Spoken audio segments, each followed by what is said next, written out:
Welcome to my channel. ఈరోజు మనం చపాతి మెత్తగా ఎలా తయారు చేసుకోవాలో చూద్దామండి. అంతకుముందు నా ఛానల్ని సబ్స్క్రైబ్ చేయండి, లైక్ చేయండి, షేర్ చేయండి ఫ్రెండ్స్. ఇప్పుడు నేను చపాతి పిండి ఎలా తడపాలో చూపిస్తాను. నేను ఒక చిన్న కప్పు అంతా తీసుకున్నానండి పిండి, గోధుమ పిండి. దాంట్లో మనం కొంచెం సాల్ట్ వేసుకోవాలి. సాల్ట్ వేయకుండా మనం చపాతీ చేయొద్దు, అందుకే నేను సాల్ట్ వేసానండి.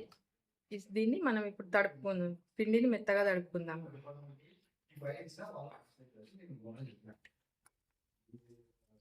చపాతీ కొంతమంది గట్టిగా వస్తుందంటారు, కొంతమంది చుట్టుపక్కల సరిగ్గా కాలవకుండా గట్టిగా అయ్యిందని అంటుంటారు కదా.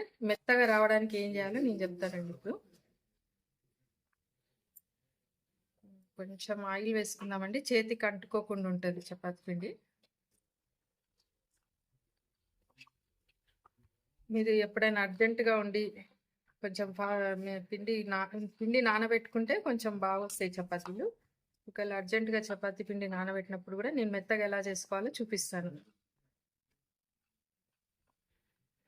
ఓకే ఫ్రెండ్స్, ఇప్పుడు మనం చపాతీ పిండి తడిపించాను. ఇప్పుడు ఎలా చేయాలో చూపిస్తాను. ఇలా మనం ఇలా చేసి పెట్టుకోవాలండి. చిన్న చిన్నగా చేసి దాంట్లో పిండి వేయాలి. కొంచెం పిండి మనము ఎక్కువ వేసామనుకోండి, కొంచెం పిండి ఎక్కువ వేసి ఆయిల్ కొంచెం కొద్దిగా ఎక్కువ వేసుకుంటే చపాతీ చాలా మెత్తగా వస్తుందండి. ఇంకొకటి ఏంటంటే, మనం చపాతీ పిండిని ఫ్రిడ్జ్లో పెట్టుకుంటే కూడా చపాతీలు మెత్తగా వస్తాయి. కొంచెం మెయిన్ సీక్రెట్ ఇదే అండి, కొంచెం పిండి ఎక్కువ వేయాలి, ఆయిల్ ఎక్కువ వేయాలి. చపాతీలు మెత్తగా ఉంటాయి, అస్సలు గట్టి పడవు. ఇప్పుడు మనం చేసి పెట్టుకున్నాం కదండి, ఇప్పుడు ఒకటొకటి చేద్దాము.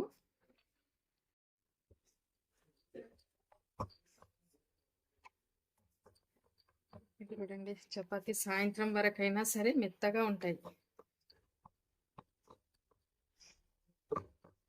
ఓకే అండి, ఇప్పుడు మనకు చపాతీ చేసేసాను. ఇప్పుడు స్టవ్ పైన పెనం పెట్టేసుకున్నానండి నేను ఆల్రెడీ. పెనం వేడెక్కింది. ఇప్పుడు మనం స్టవ్ పైన చపాతీ కాలుద్దాం.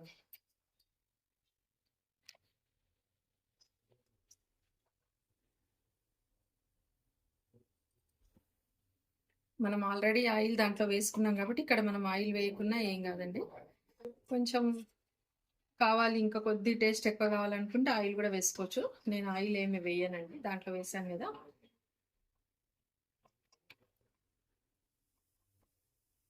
చుట్టుపక్కల మొత్తం మంచిగా కాలవాలండి. కొంతమంది ఇలా పక్కలంతా వదిలేస్తారు, అలా మెత్తగా ఉంటాయి అని చెప్పేసి. ఇలా ఏమొద్దు, మంచి కాలవండి, మంచి మెత్తగా వస్తాయి చపాతీ. చపాతీ రెండు వైపులా బాగా కాల్చాలండి, అప్పుడే చపాతీ టేస్ట్ అనిపిస్తుంది మనకి. చల్లగా అయిపోయినా కూడా టేస్ట్ అనిపిస్తుంది.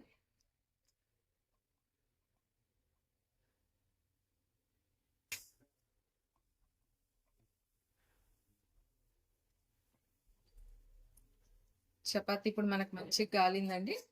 దీన్ని ఇలా మడిపేసుకొని మనం ఒక ప్లేట్లోకి తీసుకుందాము.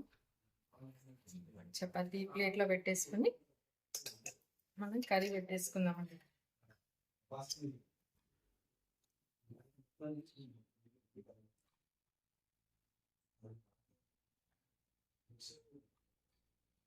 ఇప్పుడు మనకు బ్రేక్ఫాస్ట్ రెడీ అయిపోయిందండి. నేను ఇంతకుముందు ఒక వీడియోలో మీకు పల్లీల పొడి కూడా చేసి చూపించాను కదండి, ఇది కూడా చపాతీలోకి చాలా బాగుంటుంది. ఇప్పుడు మనకి చపాతీతో బ్రేక్ఫాస్ట్ రెడీ అయిపోయింది. మీరు కూడా చేసి చూడండి ఫ్రెండ్స్, మెత్తగా వస్తాయి. Thank you friends.